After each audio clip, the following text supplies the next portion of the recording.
Welcome to the Bite-Sized Brilliance Podcast. I'm your host, Dr. April Darley, and today I want to share with you about what happens when you encounter a slip up, a slip back, a pattern that you thought you'd overcome ages ago comes back again, and you fall off the wagon, you fall back into a harmful pattern, you just have a wobble that knocked you off your game. So earlier this week, I shared my own personal story with my email list. And if you're not part of my email community, please jump on board. It's where I share gems that you don't get anywhere else. And you can do that over at aprildarley.com. Scroll to the bottom of the homepage, and you can opt in to get a guide about 10 ways to overcome imposter syndrome as my gift to you just for joining that email list. But I shared a wobble I had around food. Now, as a kid, I lived in the area that I live in now. I moved back to Florida a couple of years ago. But as a kid in Florida in the 80s, we did not live near a grocery store. And now it's what you would call a food desert. So we only went to town 1 to 2 times a month, and I lived for those moments that we would go to town. And I loved grocery stores. To me, it was the ultimate abundance, all that food that I didn't normally have access to. So my brain created this feel-good story between food and abundance and safety. I just loved it. And to this day, I still do love going to the grocery store. And I realize that most people cannot say that, but because my brain made that association that food equals abundance, which equals safety and security and stability, and those good memories formed that pattern. But the dark side of that pattern is that in my adult life, when I felt overwhelmed, too stressed out, unsafe, my brain said, hey, food's really comforting to you, so why don't you just have it? So at times I became an emotional eater, an overeater, and occasionally even a binge eater. But that was many years ago. I have stopped self-soothing with food. I understood what patterns and I've worked out all of that stuff. So I thought that I had really left that in the past until last week. As I mentioned, I'm back in the area that I grew up in. It's still a food desert, 30 plus years. And so going to the grocery store takes a lot of time and effort. It's almost an hour away. So it takes several hours to do the whole grocery shopping process. Where when I lived in this city, there was a store 5 minutes away. So now when I have cravings, it's too bad, so sad. There is no way to indulge yourself in that craving because there aren't restaurants nearby, there aren't grocery stores nearby. You're pretty much going to have to sit with it until it fades or find a substitute, which is fine. But this particular grocery store trip, I guess I just had multiple cravings that week and was just kind of irritated that I didn't live close to a grocery store to indulge some of that. So on my shopping trip, I loaded up with some junk food. Now, I don't normally keep junk food in the house because it can be a trigger for me. I will overeat it or binge it until it's gone. And that is absolutely what happened. I went on like a 3-day junk food binge bender as a wobble. So after all the junk food was done, I'm like, what started this wobble? What was so stressful to my nervous system that I went back to this pattern that I haven't had for a decade or two? And you'll never believe what it was. I started an exercise program. Now, exercising, I've always had a love-hate relationship with. And if I trace it back to its origin event, it was in my late 20s, early 30s. I was working full-time in my career. I was going to school part-time for my biology degree, my undergrad. And I was burning the candle at both ends, plus adding the gym on top of that. So I didn't really get those endorphins and feel good after exercising like you're supposed to get. I got more exhausted because I was in adrenal fatigue. Only I wasn't educated enough to know what adrenal fatigue was back then because this was pre-med school. But my brain cued into exercise, depleted me more, made me more exhausted, burned up the little energy reserves that I did have. And your brain is very smart. Your brain is very energy efficient. So it does not want you to expend unnecessary energy. So my brain created this pathway that exercise was an unnecessary energy expense. So I emotionally tagged it with, I don't like this. It doesn't make me feel good. Let's not do it. So fast forward a decade or two, and I know exercise is very important, not just for heart health or bone health, but for brain health as well. And I knew what to do to exercise. I even had ChatGPT design me an exercise program because I am trying to do whatever it takes to build a new habit. But when you do that, you're fighting your old programming. And I have talked about exercising for months, if not a year or more. And that week, I finally started doing it. I finally started taking baby steps to go exercise. And then I have this shopping trip, and then I had this binge wobble. So, yes, working towards your goals, making positive steps towards your goals is enough of a danger to your survival brain so that it would hit the red alert button and bring back a pattern that you haven't had for years. Even though you're trying to better yourself, your brain is going to step in and go, no, because its past pain is trying to predict your future.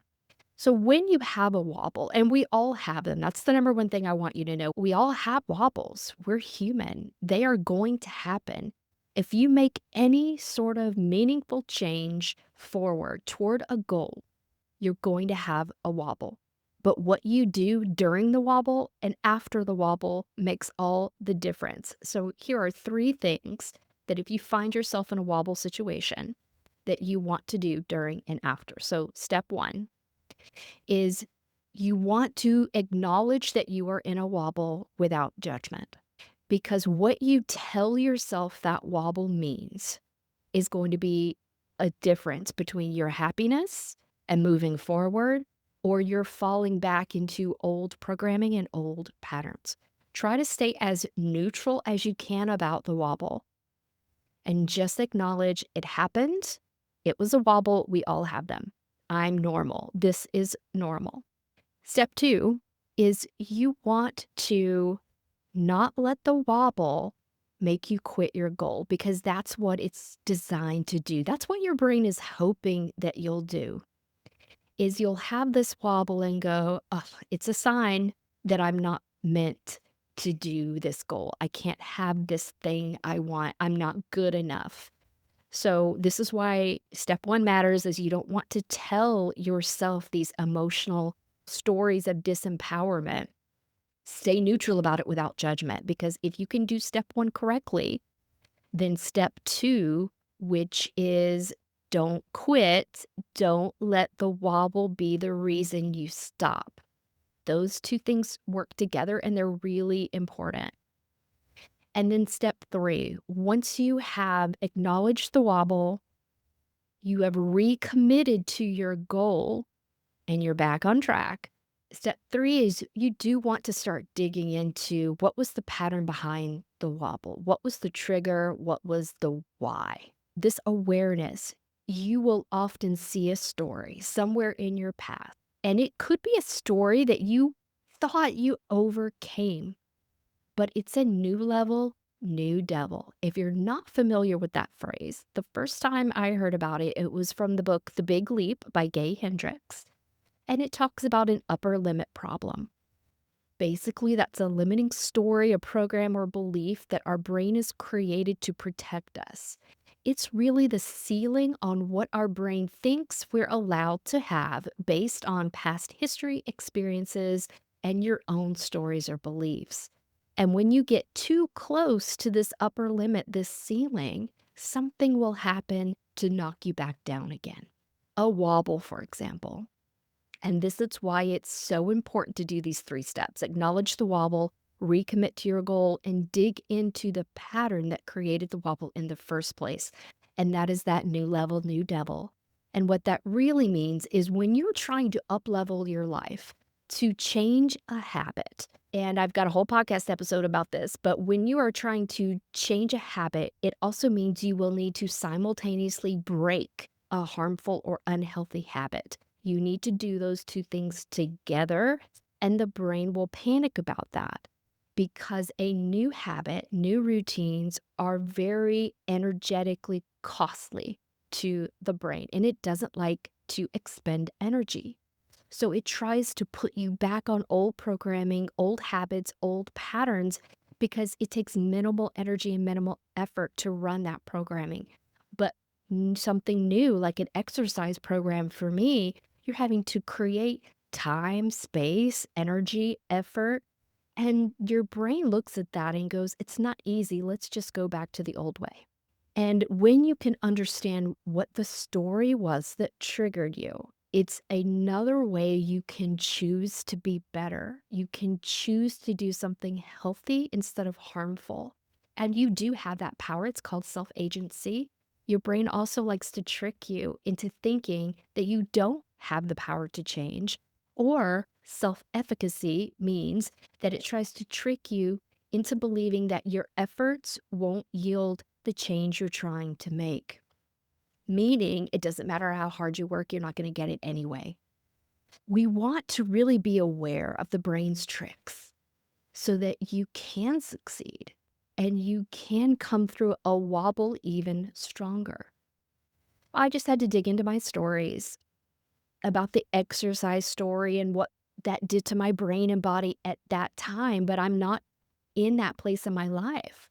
I know about adrenal support. I know about healthy eating now. I know about my body's own limits. I'm not the same person I was 20 years ago. And you have to remind yourself that you're not the same person you were even yesterday if you choose not to be. This is why recommitting to your goal, acknowledging the wobble without judgment, and digging into the why of things helps you achieve the success that you're trying to achieve. And wobbles are normal, my friend. We all have them. But if you are having trouble moving past these wobbles to get to the success, to reach that goal that you dearly want, to live a healthier lifestyle, to balance work and life, then that is something I can definitely help you with. You have the ability right now to choose something better for yourself, even if it feels hard or uncomfortable. And through my program, the Bespoke Brain System, I offer support and insight to really teach you these brain tricks about what is going on underneath the surface. And once you become aware of these things, it really does change the whole trajectory of your life. You can book a complimentary consultation with me to talk about how this bespoke brain system can help you with your particular wobble.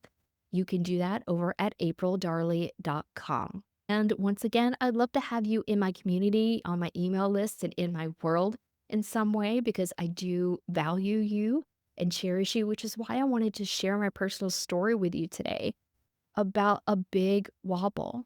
And I'm happy to say, even though I did binge eat and overeat for 3 days until all of that junk food was, I didn't stop exercising. I didn't let that wobble be the thing that told me I wasn't worth it or that I couldn't do it.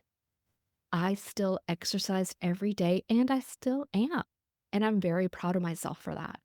And that's where I want you to get to as well, where you can look at a wobble and recognize it for what it was.